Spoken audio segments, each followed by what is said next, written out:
Hello and welcome to yet another webinar in the series that we are organizing in two Inspire Hackathons right now, the Kampala Inspire Hackathon and the Dubrovnik Inspire Hackathon. You will learn more about it during this webinar. My name is Bente Liljaby. I'm going to be your host today.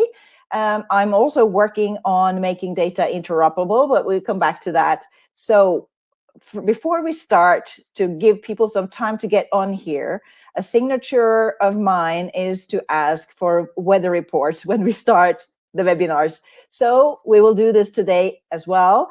And I encourage you to use the chat functionalities that we have here and let us know where you are and what the weather is like where you are. And we will start by inspiring you with our weather reports here in the speakers room.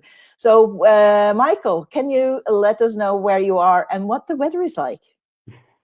Hello, greetings from Pilsen, Czech Republic. We have 20 degrees and full sun is shining and clear sky. Nice spring weather. Yeah, exactly. And then let's go to Greece, I guess. Where are you, Valantis, exactly, and what is the weather like today? Hi, everyone. I'm located in Athens, Greece. So currently the weather is nice. It is sunny, around 20 degrees. So indeed a pleasant spring weather. Ah, it's getting back to normal in Greece now, huh? We have heard it's been quite cold and overcast. Okay, Joan, last but not least, where are you and what's the weather like? Yeah, well, I'm here in Catalonia, in the center of the territory, not exactly close to Barcelona. And I can say that this has been a very rainy spring. That's relatively uncommon here in Catalonia, that we are always worried by the water scarcity, but not today. Today it's a really shiny day. Okay, back to normal in Catalonia as well. Yep. Yeah. So, well, I'm here in Norway still, up north, beyond the polar circle still, close to a city called Bodø. And today, now, we expect to have a stable few hours with sunshine. So we are out grilling today. But the usual case is like 2 minutes rain, 2 minutes snow, 2 minutes sun, and on and it goes like that. But we foresee a few hours with stable sunshine today. So we are very excited. Now, how about you guys? Let us know what the weather is like and where you are. Those who are attending, welcome to this webinar. We will talk about interoperability of the methods of sharing in situ data with other types of data, including sharing citizen science and sensor data. That's the topic of the webinar. And a little bit more housekeeping.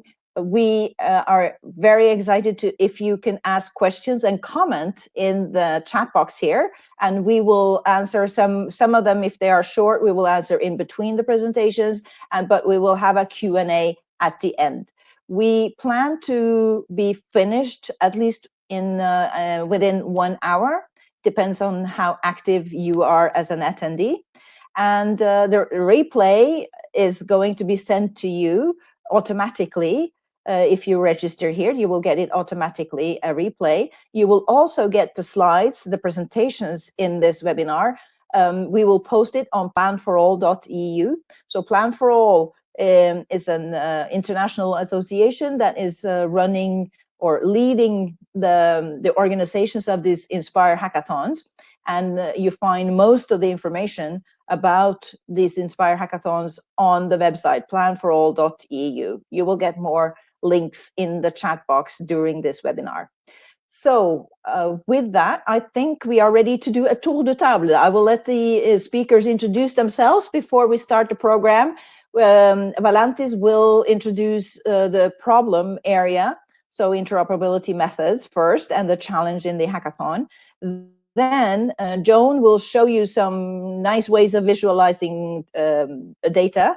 And then finally, Michael would talk about the sensors and SensLog. So that's basically roughly the program for today. But Valantis, let us hear a little bit about you before we start, and we will do the tour de table before I give you the floor again to do the presentation. Sure. So, my name is Valantis Tsiakos. I am a researcher at the Institute of Communication and Computer Systems located in Athens, Greece.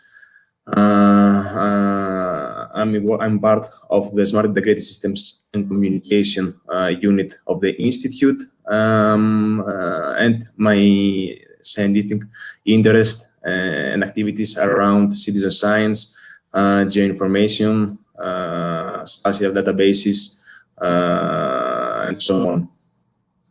Okay, thank you. Looking forward to your presentation. And how about you, Joan?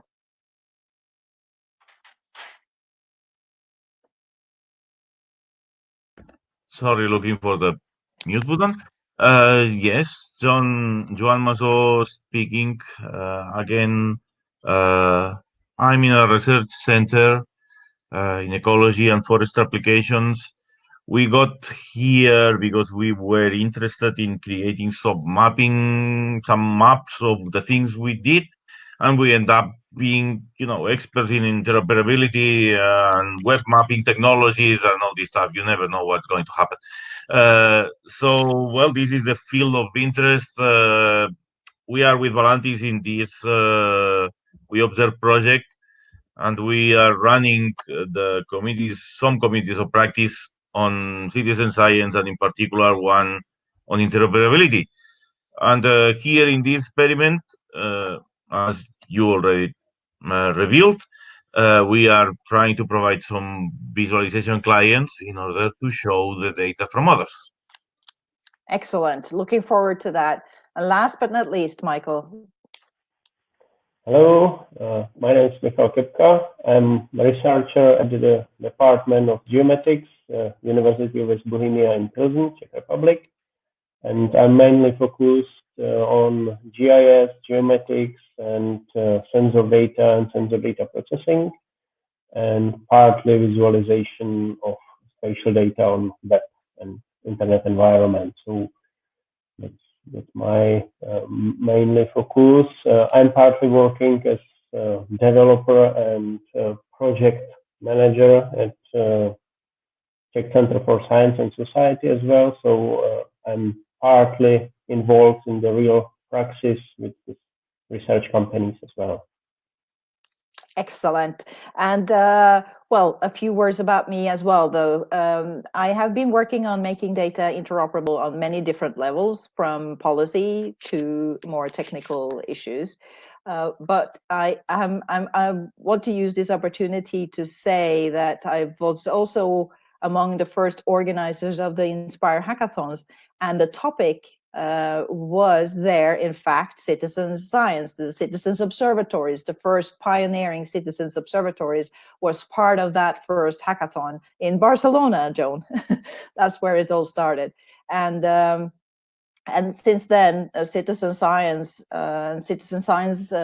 source data is really, crowdsourced data is really a big interest of me, because I see a great potential to enhance the other types of Earth observations that we have, both space-based and other in situ data. So it's a topic that is very dear to me. So data management in general has become my field of expertise, although my background is theoretical astrophysics, but never mind. So Valantis, let us hear more about this problem that you want us to attack.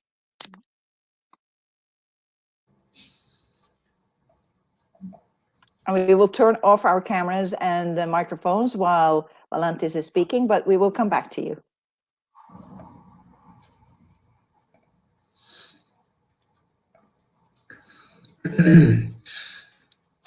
Okay, so hi once again.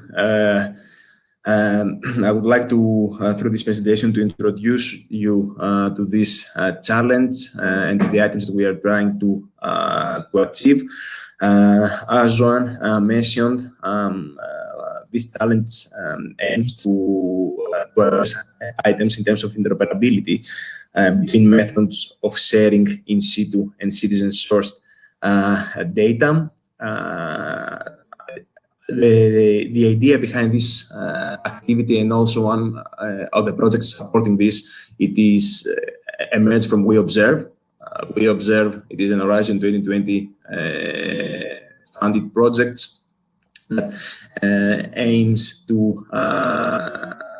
moves, as we would like to consider, citizen science, move citizen science into the mainstream, and to connect different activities to improve interoperability and connection between different projects, data sets, and so on. And also one of its components and key features lies in having some communities of practice, in particular one in interoperability, where relevant approaches and things are being discussed, and we try to tackle them. So in the context of this presentation, and as part of this challenge in the Spark Hackathon, I'm going to give you an overview about approaches for modeling citizen science data through the OGC Sensor Things API. So, currently, the widespread adoption of mobile devices, the various crowdsourcing tools and platforms facilitate the engagement of people in scientific research and monitoring.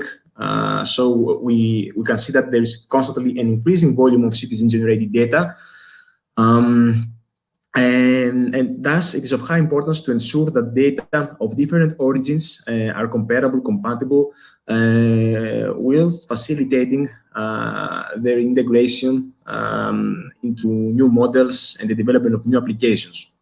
So, such data collecting from citizens through different sensors, but also from in situ networks, should be easily discoverable, accessible, and available for future use. So, basically, we're going to tackle the second component in terms of the usability. And I'm going to share a bit some approaches and ideas emerging from a citizen observatory. So citizen observatories constitute community-based environmental monitoring systems that invite individuals to share observations, typically via low-cost equipment, like via the mobile devices and low-cost sensors. So, as I mentioned, also initially in the context of the European Union Horizon 2020 Research and Innovation Program, there were some projects, some citizen observatories that were funded.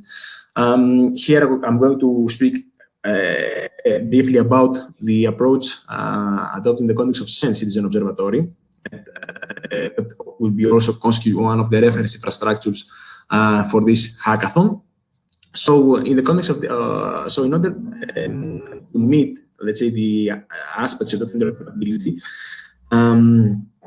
we need to have an infrastructure that is able that enables the management, storage, visualization, and the provision of all citizen-generated and conventional in situ data, as well as other products that are being produced, while also translate them to standardized resources following the applicable standards.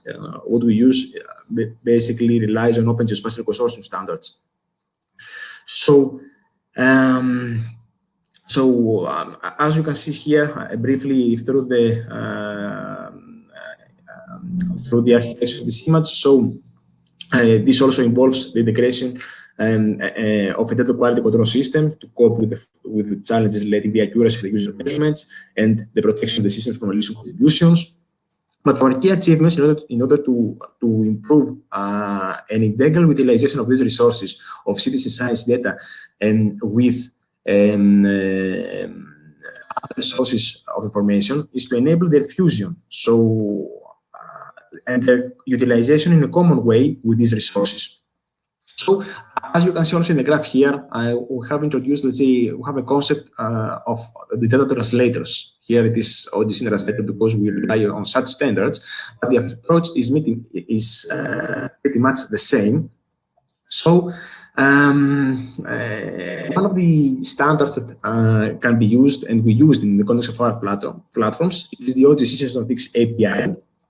So the SensorThings API is a standard that provides an open framework to interconnect Internet of Things sensing devices, data and applications over the net, over the web. So it is an open standard that can address both syntactic and semantic interoperability of the Internet of Things devices. And it can actually complement IoT protocols by addressing the ability for different IoT systems to use and understand the exchange of information. So I will not go into too much detail. You can see also through the standard documentation about its capabilities and all that. Just allow me to highlight that it follows the REST principles and the JSON encoding, making it to be really flexible. And also we have the OASIS OData protocol and the possibility to have URL conventions. And in terms of the observation, and what we could mention also is that we have focus view observations, that it is useful in context of environmental applications in terms of reconciling difference between heterogeneous sensing systems, and eventually to model both crowdsourced and in situ measurements. Here also you can see an overview in the right of the data model of the SensorThings API. So the SensorThings API was chosen for this challenge for the modeling, as I mentioned, for both crowdsourced and in situ measurements. So the rationale behind this is that it first allows different modeling, efficient modeling of what we call the moving sensors in the context of the citizen science world. So we have portable sensors that are used to collect measurements from different areas and pilot sites and are equipped by multiple users as well. So imagine that we have also volunteers that may have that may use multiple sensors within a citizen science campaign to collect measurements. So the flexibility of the SensorThings API that models independently the sensor from the volunteer and from the location the measurement was collected, and that it is ideal for these types of data and use cases.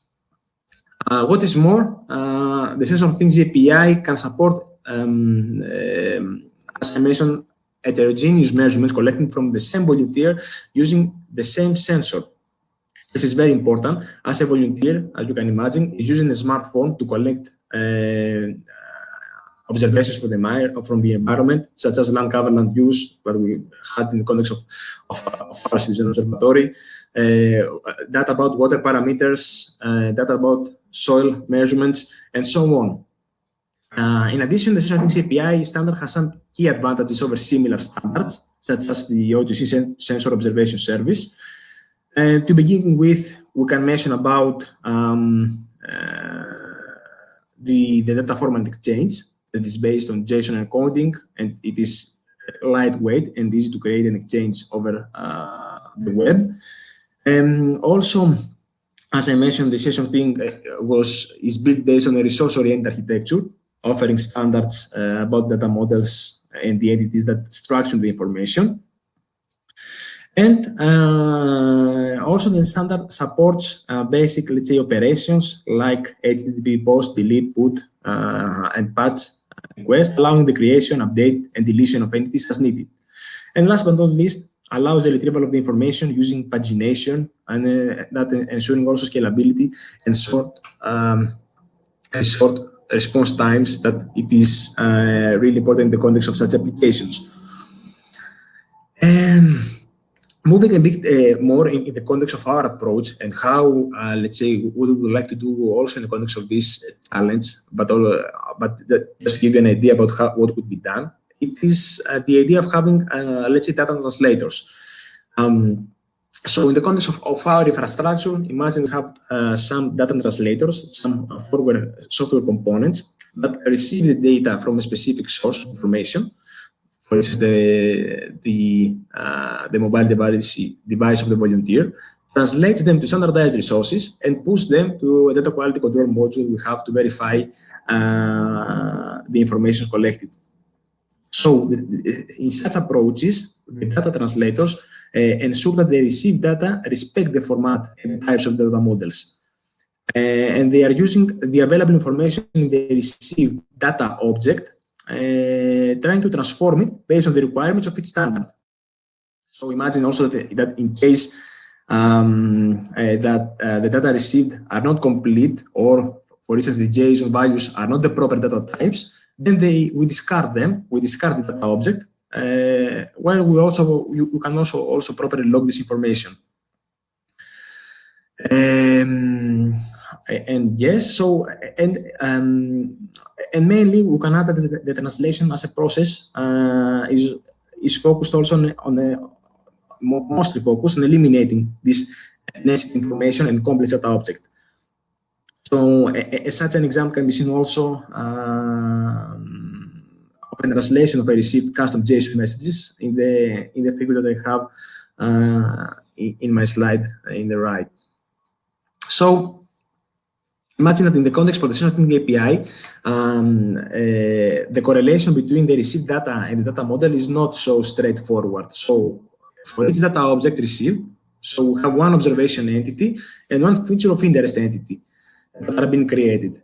In order for these entities to be valid in the context of the standard, the observation entity has to be associated with a data stream. And the data stream is a unique combination of a thing, a sensor, and an observed property entities that you can see also in the figure here. So imagine that we have each volunteer that is modeled as a thing entity based on the unique user identifier that it is available in the received metadata. So each portable sensor is modeled as a sensor entity based on the sensor unique identifier, including the metadata. So for the data that do not require a portable sensor, the mobile device of the volunteer uniquely matched to the volunteer is used as a sensor entity. So this is what you can see here. It is an example of the data translation process of video metadata collected, I think, in Kifissos river basis in Athens, Greece, to a sensor things API compliant data model. And a similar process can be achieved when we have, let's say, in situ sensors. Here I show an example again of a data translation process and also the overview of the connection for the web between such sensors. So imagine that for instance, in situ sensors can be equipped, let's say, in some cases, and a simple example is that we have, let's say, some data loggers that are connected to the situ sensors and offer the possibility to either download the data in situ in some cases, or in other cases to remotely transfer data through the use of built-in GSM or GPS modem. So in the context, for instance, in the SensCitizen Observatory, these data loggers are configured to send the measurement values in the form of CSV-like files into a server. So the lack of interoperability in the information files dictated the need to deploy into this server an executable file, a jar file, that it is in charge of transforming these CSV-like files into JSON and pass the measurements to our platform. So the end result is to have all in situ measurements stored in our platform in a SensLog API compatible format. So also here I give you some basic information about the capabilities of the root URI, some details about the SensLog API that we will also have the opportunity to discuss and tackle in the context of the hackathon as well. So I will not go into too much detail. Just allow me to conclude my presentation with some of the items that we could do in the context of this challenge. So the first idea is the implementation of data translators that will facilitate the comparison of resource exports for different standards, like SOS, WFRs, or other type other ways that you publish your information to ensure things API compatible schemas. And the visualization of resources exported by SensLog API through a dedicated interface, and we'll hear more about this essential cases and what we could do by zone in the next presentation. And also the integration of the different data sets of environmental monitoring by the utilization of spatial data translators. One of the very first cases that we are planning to undertake in the context of the challenge is to perform initially a mapping will be performed between the SensLog API and the schema in place of the SensLog platform that Mike will present. And then Mike will attempt to, based on this mapping, to integrate directly resources coming from SEND, SensLog API implementation into the SensLog platform. So different parameters that we have collected in terms of land cover, land use, water level, water velocity, soil data, and so on, that are being collected by citizens in the context of campaign, will be let's say, mapped with the current schema of the SensLog platform and integrated directly into another implementation, so as to showcase an approach of how this data will be an integral part of other systems in an easy way, and how we could harness, let's say, the capabilities being provided by the API. So thank you very much, and I'm at your disposal for any questions that you may have. Yes. Thank you. Thank you so much, Valentis. Please do ask questions in the chat box so we can answer them as they come in. While you see that Joan provided you with a link to the website that he will be showing later on. Before I give the floor to Joan, I will just give a reminder why these interesting problems that Valentis presented could be very useful, could be turned into something very rewarding for you in this Inspire Hackathon. So this is an all virtual hackathon now. And it means that it will end, the Dubrovnik will end on the 13th of May in an online event, an online workshop where we present all the results of all the challenges. On the Kampala hackathon is going in parallel, but it will end already at the 6th of May, and you will learn more on the Kampala challenge by Michael later. But these two are linked through this the work that has been presented here now, and the online event will be on the 6th of May, and the same procedure that you are working remotely, so virtually, until that time. So you know the time span, and the reward here is that you are writing, particularly since this is a virtual hackathon, you will write reports. And it might seem boring. Oh, we have to write reports. I hate reports. The thing is that these reports will form the basis for publications. So the reward here for you, what's in it for you in the end, is that by writing these reports, so the mid report, which will be used to promote your work, and the final report will actually then be, all of these reports will be published by Gudan, one of the partners, and given a DOI. So it's something that you can make use of in your career, be it if you are a professional or if you are a student. This is something very concrete that will come out of this hackathon. We will have a jury that will identify the top 3 team responses, and those will be given some extra help to publish and promote their work. This report, by the way, can also be used, and the teams that you are forming can also be used as a basis for creating proposals to get funding for further work. So just to give you a little bit ideas why this could be an interesting way of working, and why and how you can get something very useful out of it no matter what. Okay, Joan, with that, I think people are super inspired to start using your tools that you will show.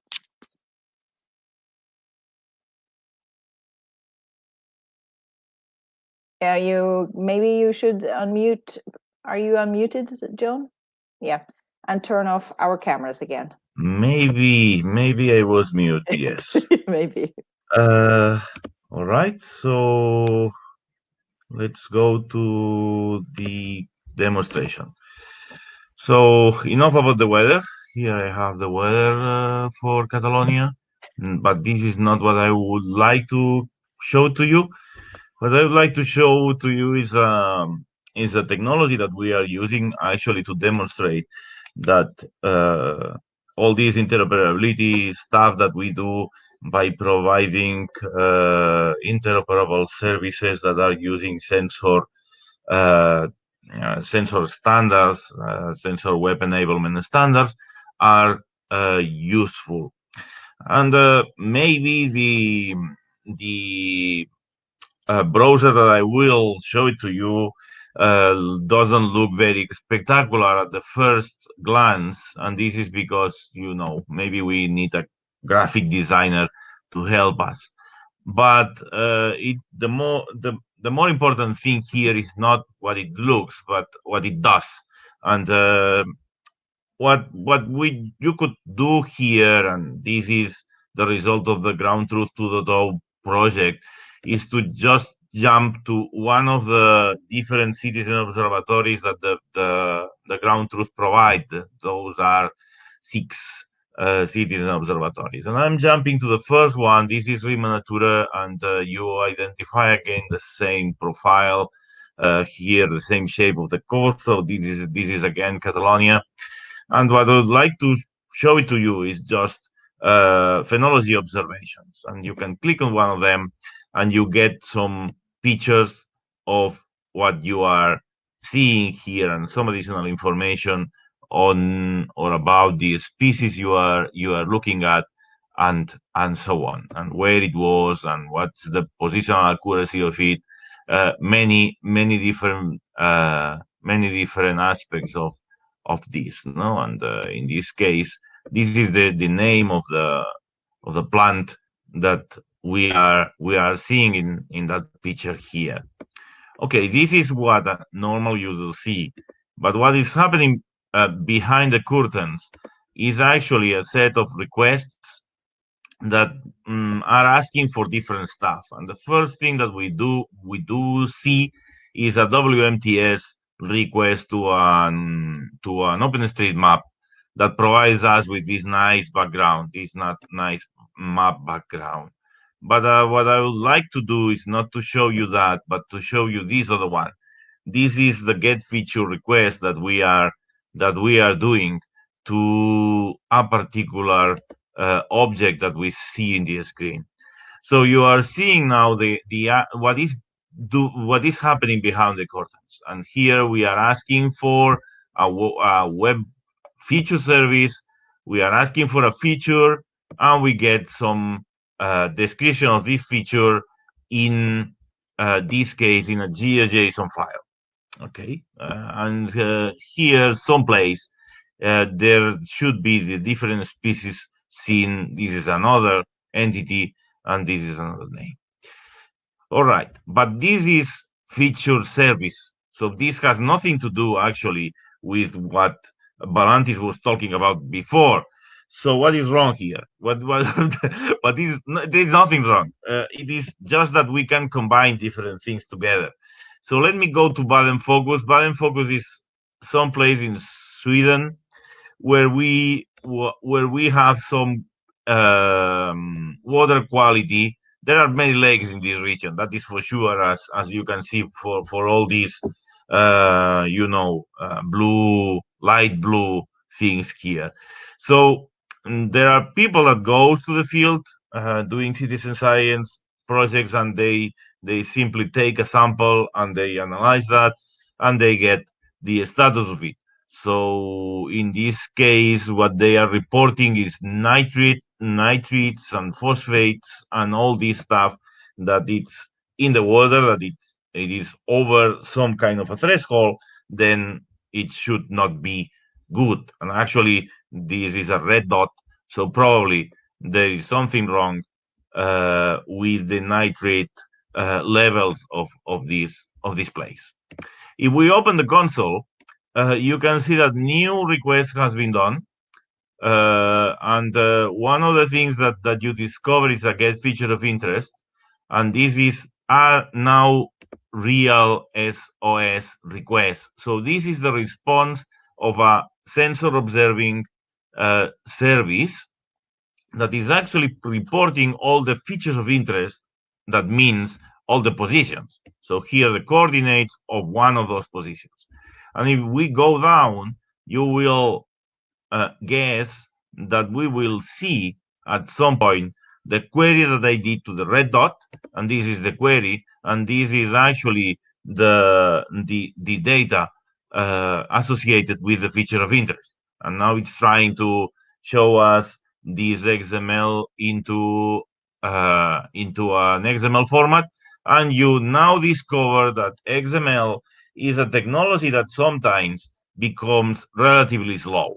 And this is not good, my friends. So, and this is something that has been bothering us because SOS is using XML encoding, actually the observation and measure encoding for this.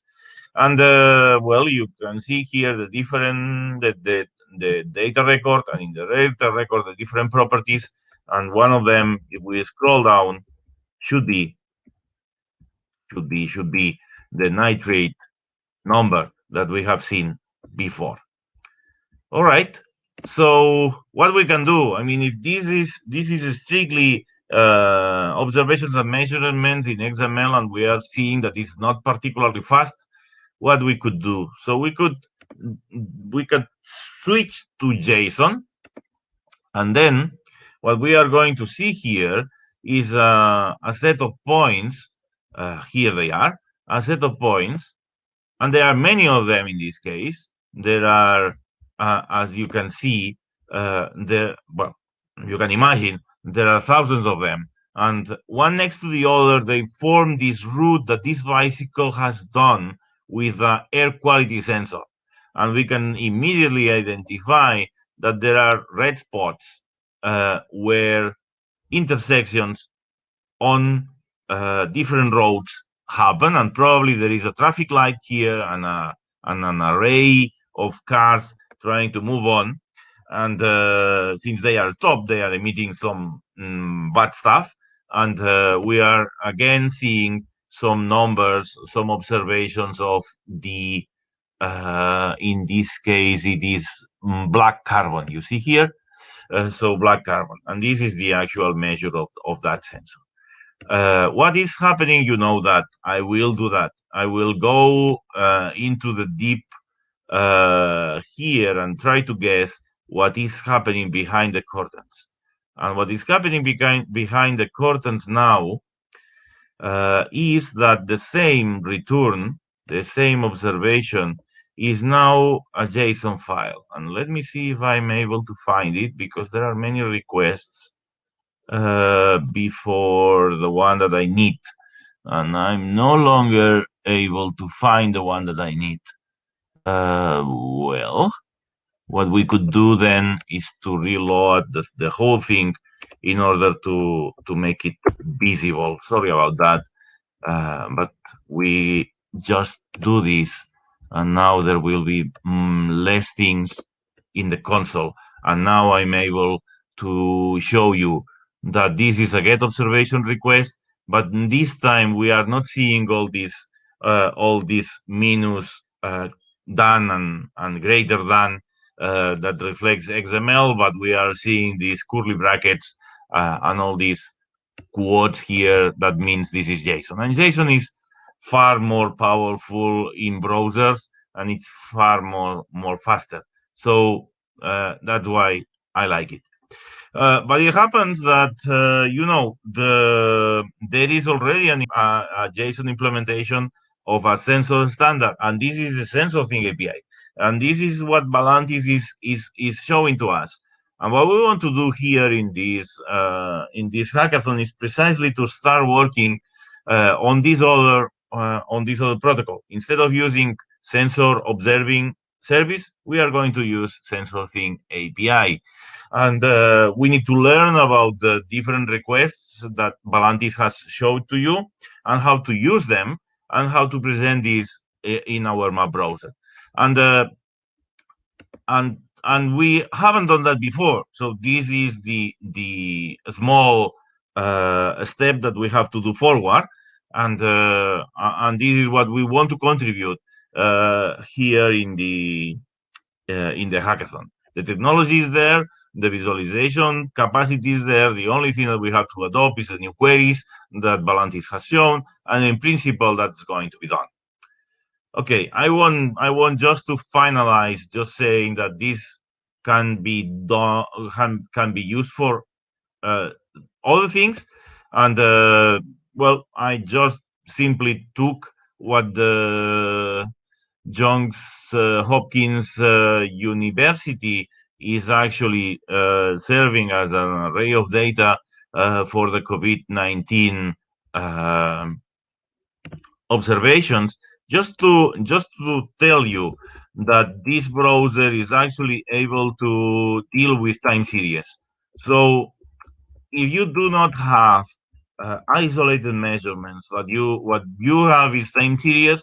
This is something that we just added to the browser just to be able to manage time series of observations. We had before time series of raster data, like this viewer of the Catalan data cube and Sentinel data, but now we just added that to be able to show you this. And also we developed the possibility to actually query on one of these bubbles and see the time series evolution of the number of cases in Spain in particular, and also to see the number of deaths and the number of whatever recovered and hospitalized and many other stuff. And if you want the news of today, though, it seems that there is a small increase in the number of cases versus the last 2 or 3 days. So that's not good here in Spain, but it's not the worst season, because the worst season was this one next just before April the 1. Okay, so this is a presentation of the viewer and some of the capacities it has.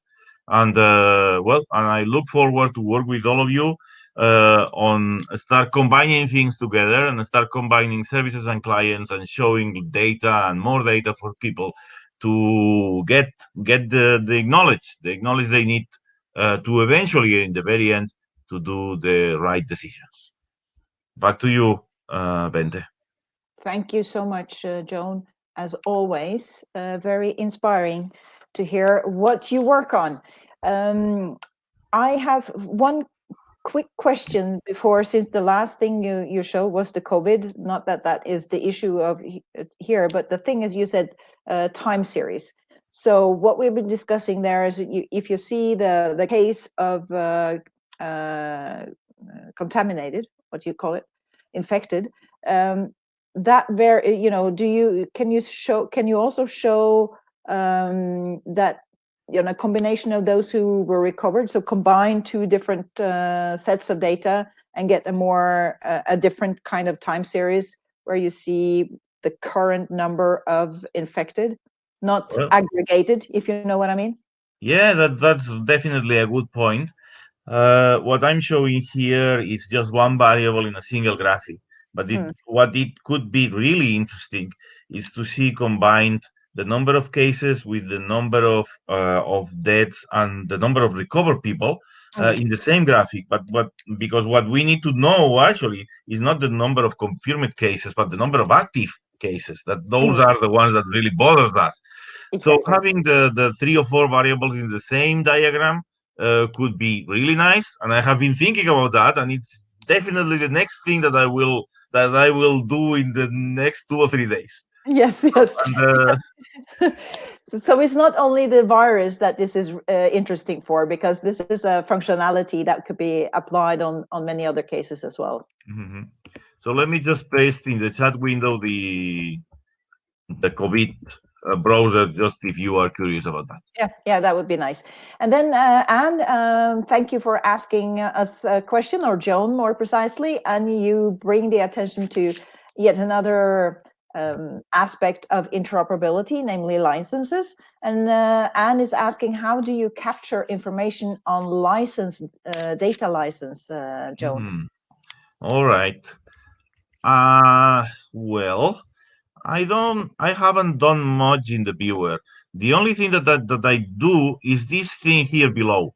I'm just trying to do the same thing that Leaflet is doing, and that is try to attach to at least to each data set some attribution. And then there is a list of names here that are concatenated based on the type of data you are seeing. And you will say immediately, this list is not complete, my friend, because actually this institution is not there, and you will be definitely right.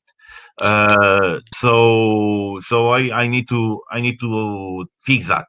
But this is what I'm trying to do. At least give attribution to the people that are contributing. We are also working on another project that is called Cost for Cloud, or on technologies for distributing citizen science into the cloud for scientists to use. And there we will definitely need to be more, comprehensive about what we do.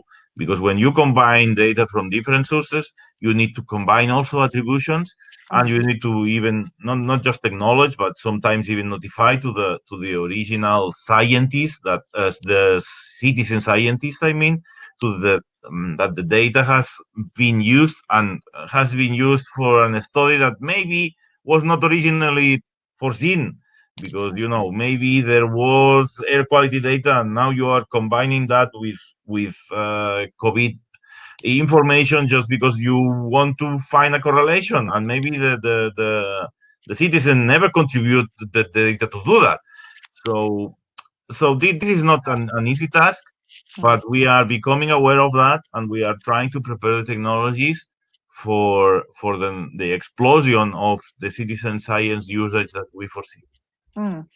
Yeah, so you just illustrate a lot of the challenges that still needs to be addressed, and this is one approach here that we are, or one activity here in this hackathon, where you can start join the community who are interested in working in the same subjects on the same problems.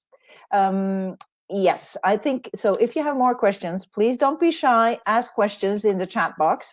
And we will answer. We will have a Q&A. And if you have the right equipment, by the way, if you have a Chrome browser, a webcam, and a headset, and a good internet connection, you will be able to enter the room. If you're just you can raise your hand. And if you raised your hand with that requirements met, we can invite you inside the room, and you can ask your question and discuss inside this webinar room. Just to mention that. We will take that section after Michael is introducing us to the sensors. We gather a lot of information also from sensors now, and you will talk about sensors and SensLog. So Michael, the floor is yours. Thank you, Bente. I will just prepare the presentation. And now it should work. Yeah. It's coming. Yeah, you're good to go. Okay, hello once again. My name is Mike, and I would like to briefly introduce you our solution that we are developing almost 10 years in cooperation with one university and 5 and 6 research companies in many projects previously. The solution called SensLog. Just to take briefly the background, the problem of IoT and sensor world is that there exists a lot of methods to transfer data, to exchange data by different standards or even proprietary formats. So it's always necessary to have some tool that is able to manage important part of this domain and try to gather, store, and publish sensor data in various and usable formats. So and store it in data models that are respecting or compliant to standard or commonly used specifications. So we are developing web-based or new version cloud-based data management application that is able to store, manage, and publish sensor data in various formats. And it is used as a meeting point for gathering and measured sensor data and to publish for visualization modules or for some charting modules. Because Sensor provides REST API on both sides of the chain, so it consumes data by API that is compliant to RESTful and provides data publishing by REST API as well. The core of the system is relation database with spatial extension, so we are able to handle not only numerical sensors that are producing values, but we are able to manage sensors deployed on some mobile carrier that is producing localization data by some GNSS chips or by some different localization tools. SensLog itself, it's based on observation and measurement standard with some, let's say, extension for some metadata about sensors and wireless network units and nodes. We are as well dealing with user hierarchy and sensor hierarchy to capture as much necessary requirements as possible. We have, as I mentioned before, we have two versions at this moment. Version 1 is older version, web-based. It's very matured and used for more than 10 years. It has API based on proprietary protocol, but very simple and straightforward JSON encoding. And we have implemented GC SOS standard, but in version 1. For version 2, that is now in final testing before release, this version will be cloud-based. It's designed as a system of microservices. It's using Docker container for deployment. It again has proprietary API with JSON encoding of data. But the reason, in the next slide, we are working on so-called connectors that are able to transform SensLog standard API to different version or data protocols. So this is just briefly structure of version 1 on the left and version 2 on the right. You can see that the structure is similar, but for version 2, we have really designed separate modules that are able to scale for better performance.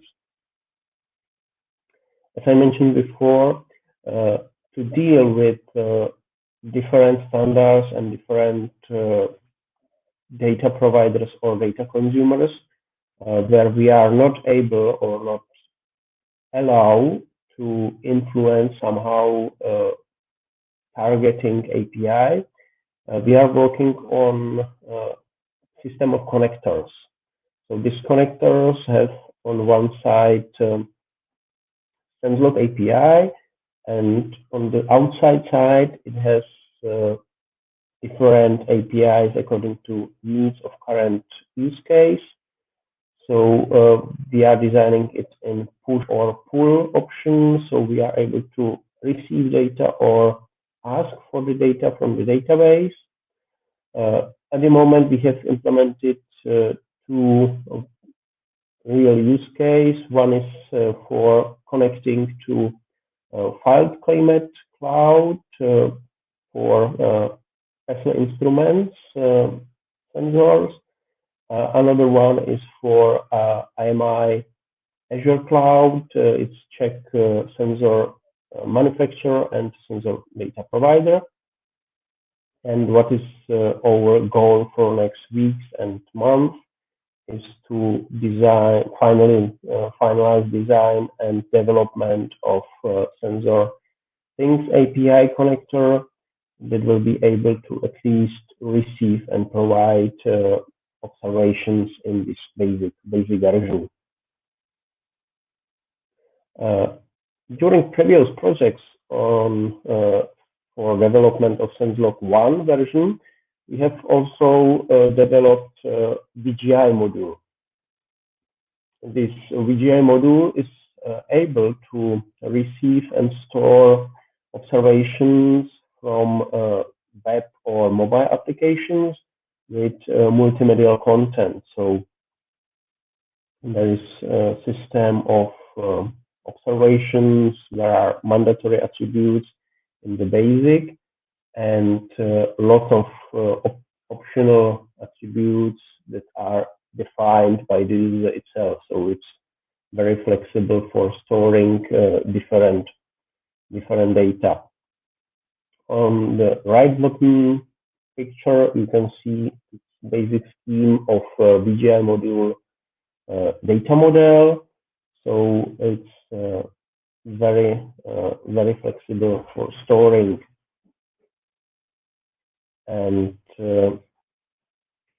just to sum up realization of SensLog usage, we are running applications for groundwater monitoring, for some weather and meteorological stations. We are using briefly, but still, some VGI gathering in some projects, and we are working on machinery telemetry use case. So just briefly, combination of map and chart visualization of groundwater measurements, values from meteor stations and nodes in fields. Example of machine telemetry application that is not only, let's say, following the tractor on position, but calculating some, let's say, work log, what was done by the tractor during the day and how it was utilized during these working hours. And example of points collected by VGI module. What I would like to focus during this challenge is on one point to define or to finalize the design of this sensor things API connector, or if you would be interested in different data providers or data consumers, we can focus on connectors for other APIs. Partly, I would like to focus on visualization module for SensLog to have like an interactive visualization for charts and for this meteor visualization. And let's say last month, one of our colleagues was working on preparation of integration of VGI module for the new version of SensLog. So that can be, let's say, common work during Dubrovnik and Kampala hackathon as well. So that's all from my side. Thank you for your attention, and I would be very happy if you will have some questions. Thank you so much, Michael. Absolutely. Interesting to hear about this capacity that we've, just 10 years ago, for instance, Yeah. there was nothing like it. Yeah, so it's amazing. Thank you so much. I see we have one question here. I will take that immediately. Bino, are there any thoughts on interoperability between OGC and NGSI standards? So pros and cons, ways to facilitate interoperability between OGC and the NGSI data streams. Anybody here who can answer that? If I can, I was just, let's say, in the last 5 years, we were involved in 2 5R projects. And let's say the pros and cons of this was that, let's say, NGSI standards are really focused on these 5R components or general enablers.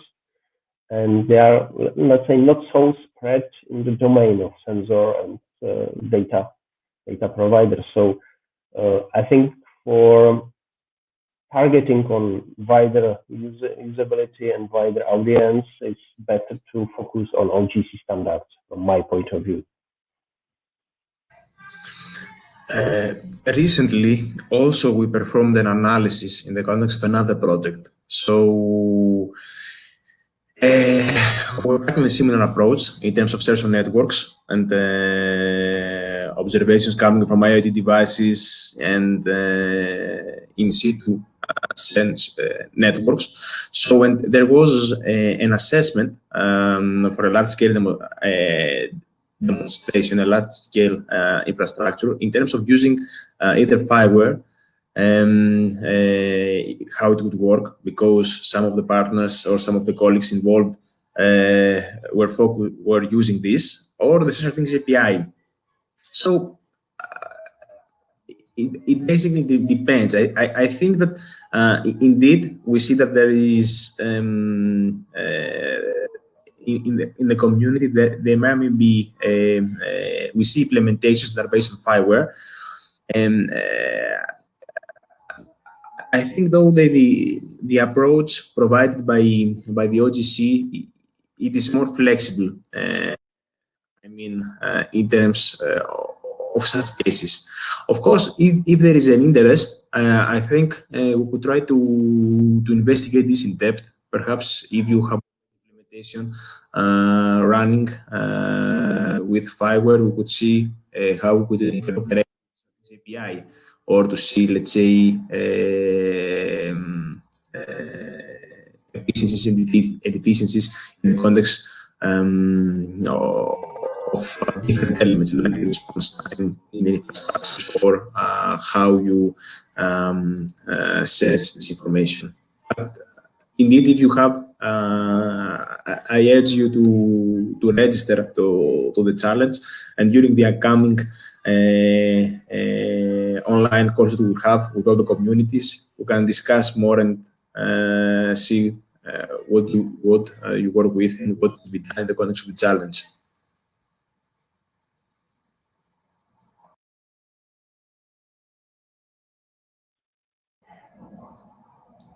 Yeah, it can be good opportunity for this challenge as well, to try to combine these approaches, or try to. Yeah. Okay, my impression or personal experience was that these general enablers, it was hard to even implement these versions of NGSI protocols as well. So it can be a really good challenge.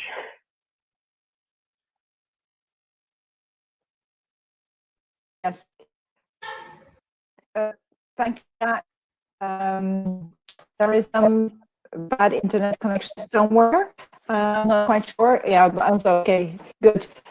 Can you provide here in both of these challenges? Can you please provide your email address here in the chat box, so those who are interested in joining and the continued discussion can directly? Is that possible?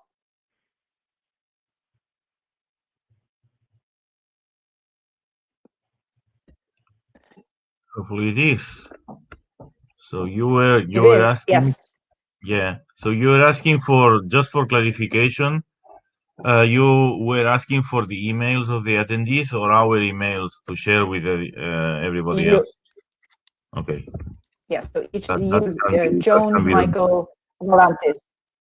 Yeah. That can be So done because just I let me know think, very fast. yes, great, thank you. Because you got already some links to more information about both districts, and there are links for you to sign up for the hackathon, and I warmly recommend, I wish you will do that as well, because that facilitates the communication later. But to ensure that if you have been here on this webinar, that you actually can directly make direct contact since you are here. There will be the workspace. I will very quickly, we are 5 minutes past the hour now. I will very quickly tell you how this is working, the virtual hackathon. You sign up for your challenge. You can sign up for several challenges. It's up to you how much you will work. You sign up for that. There will be a virtual workspace, which is basically a Google folder, a Google Doc, where you aggregate all the information. And that will also be a foundation for writing these reports. There are 2 reports, one mid-report, which is around the 20th and the 27th. I think we decided to postpone it a little bit. Then 1 week before the final workshop, that's the deadline for the final workshop, for the final report. You work on that through a Skype channel. So each of the channels have a Skype channel where you can chat, and you can also have meetings like this, and it will be the mentor who is summoning you. In some cases, you need to actually sit down and discuss like you just did now. So there's a Skype channel that you can interact on, and of course, good old-fashioned email. So that's how you're going to work. I recommend also you prepare, of course, this is normal, prepare your space to collect all the information, the links that you get, and so on. And the recording of this presentations is also a part of the resources that you can use then in solving the challenge.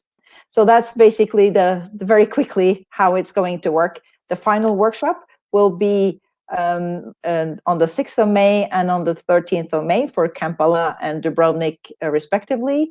And that's where very quick presentations will be made of the results. Again, you can benefit by participating here, by writing publications of some sort, and it will also be the basis for potentially writing a proposal and to continue the work. There will be more Inspire hackathons, so a benefit here also to become a part of a community that will continue to work together. Any final comments from the mentors here? Not at this moment. So thank you for attention, and see you in Skype calls and Skype chat. Yes. Very good. Have a happy Easter and enjoy some free time as well. Okay. Bye-bye for now. Bye.